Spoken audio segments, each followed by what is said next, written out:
So I've been wanting to talk about this for a little while, ever since the news came out about this certain family.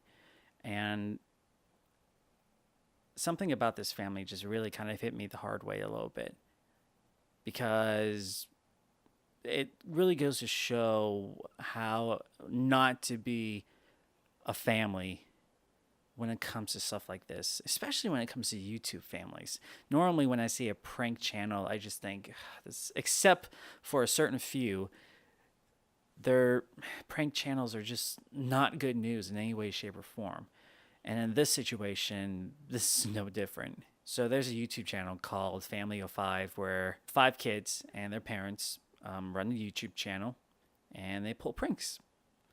But something about these pranks is just does not settle in well for a lot of people. It got to the point where the father and mother were verbally abusing their kids, mostly the youngest son and their daughter. There's physical violence between the parents and the kids between the kids. And it's just, you just got to think what is even going on anymore. There was a certain video that I saw that actually got removed, and that caused all the controversy where the parents sprayed like a bunch of invisible ink on the floor and tried to blame it on the kids. But the way they blamed it on the kids is they were just what I don't even know. They were yelling at them. They were like swearing up a storm. They were like physically yelling at them to the point where the son was just trembling in fear. He was flinching and he was crying. He was just like trying to fight for his, not, I guess in a way fight for his life, but enough to like say I didn't do it. But the way the parents did it, it was just growing up being verbally abused by someone that I thought was supposed to help me out through life, specifically my fourth grade teacher. I can definitely relate to the fact that being yelled at or being bullied and verbally abused is not okay in any way, shape, or form.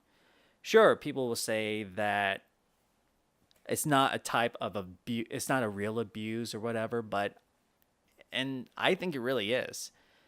Just the fact that, you know, if someone that you look up to or someone that's supposed to guide you is yelling at you and putting you down and like hurting you in more ways than another, that's still abuse. That still affects you mentally and physically through life. Growing up, I had a learning disability, so it was hard for me to kind of understand what things are and how to do things. So I had a fourth grade teacher that didn't understand that. And even after being told that, there were times where she would bully me and verbally abuse me for not scoring high enough on the test scores and finding any other reasons to just get me in trouble. So my mom found out about it. She shadowed me, and I got to the point where I had to be homeschooled for the rest of that year until I was not in that class anymore. Seeing what I was going through, I know it's very, very different from what, you know, Cody and the kids are going through at this point. But in the same way, I can definitely sympathize and understand what the kids are going through. And the fact of the matter is that this is not normal. This is not what being a family is all about. I mean, sure, as a family, you have the right to either like each other or not like each other. But there does come a time where if something is bothering you, you talk to each other about it. You don't physically or verbally hurt each other and bring each other down to the point where you're either hiding in your room or you're sobbing or you're trying to fight for your life to make sure that you can live through another day. Because as far as I can see on this video, this is exactly what the kids are going through. I just really hope that the youngest kid, Cody, and the daughter find a way out of that family, in my opinion, because they deserve so much better.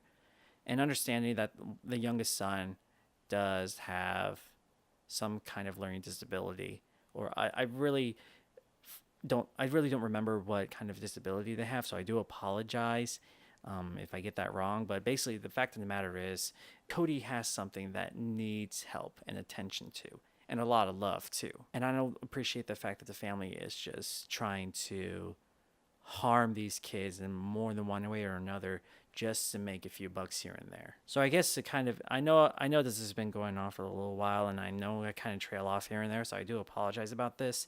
But the point is that there is times where you have to help each other and you have to love each other. And if you are physically or verbally abusing your own flesh and blood, or any of your friends or your loved ones in general, you know, who really is the bigger man at this point? In the end, if you hurt someone, it's going to hurt you back in a major, major way. More ways than another.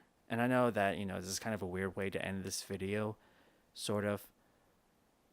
But if your family members or any of your friends don't tell you this, I just want you to know that if they don't love you, I do. I really do love you. I believe that love is a very powerful and strong thing and can, over time, mend a broken heart. So for anyone out there that is hurting, or for anyone that is desperately needing help with anything, either verbal or physical abuse or in any way, shape, or form, make sure that you get help, because there is people out there who love you, and that love can help you. You just got to reach out for it. Thank you for watching. Take care.